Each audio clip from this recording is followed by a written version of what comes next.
It seems like there's always a headline these days about the airline industry. There's a merger, there's a failed merger, bankruptcies. What's going on? Well, I think what we're seeing, Holly, aligns with how the airline industry has worked historically. This is an industry that is particularly vulnerable to economic shifts, primarily because their costs are pretty inflexible. They have a labor force that is often under collective bargaining agreements.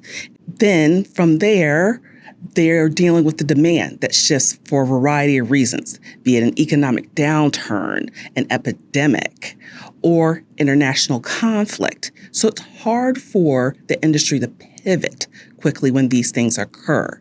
In the short term, things such as adjusting fares and fees may occur, but customers have to be able to tolerate it.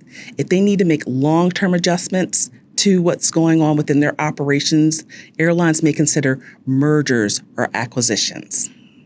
Mike, there have been mergers. What has that meant for passengers?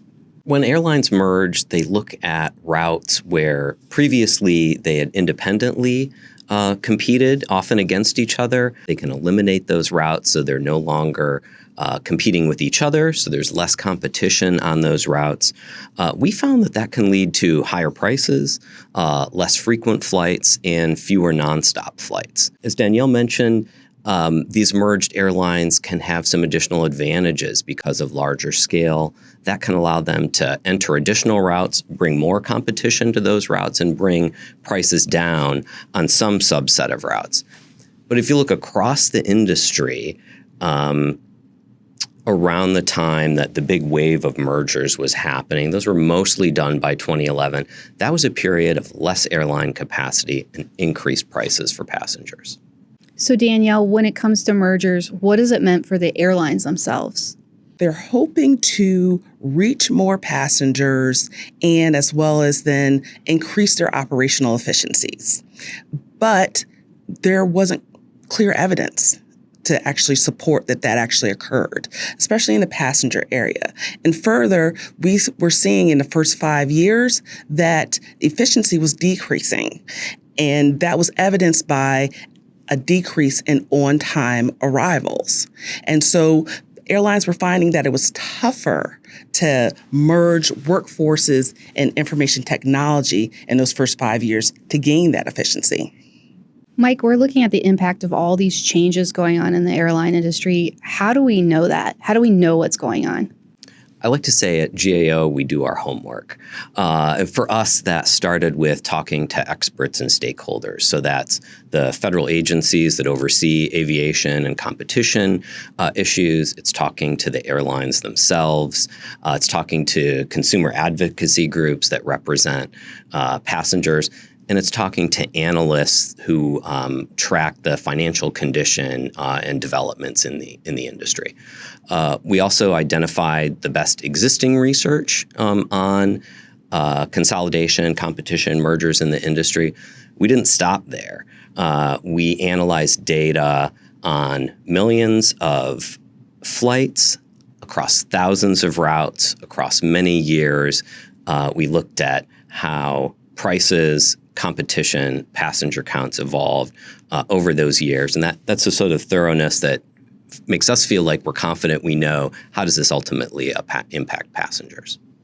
There have been a lot of headlines, Danielle, about low-cost carriers entering or exiting this industry. What has that meant for competition, and what has it meant for passengers? When low-cost carriers entered the market in the early 2000s, they were major disruptors. They provided consumers with a lot of choice at a low cost for a lot of leisure destinations domestically within the U.S. And we saw then fares overall decreasing by 15% between 2007 and 2024 as a result of the entry of low-cost and ultra-low-cost carriers. Networks had to respond in order to remain competitive. They started offering economy and basic economy seating at a larger amount. And some even argued that this was at below the actual cost to the network carriers to provide these services.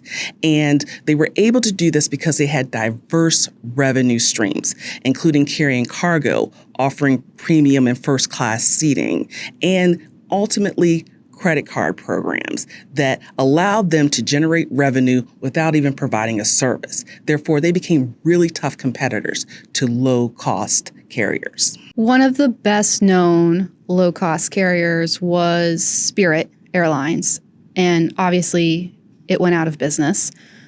Do we know what impact that's going to have?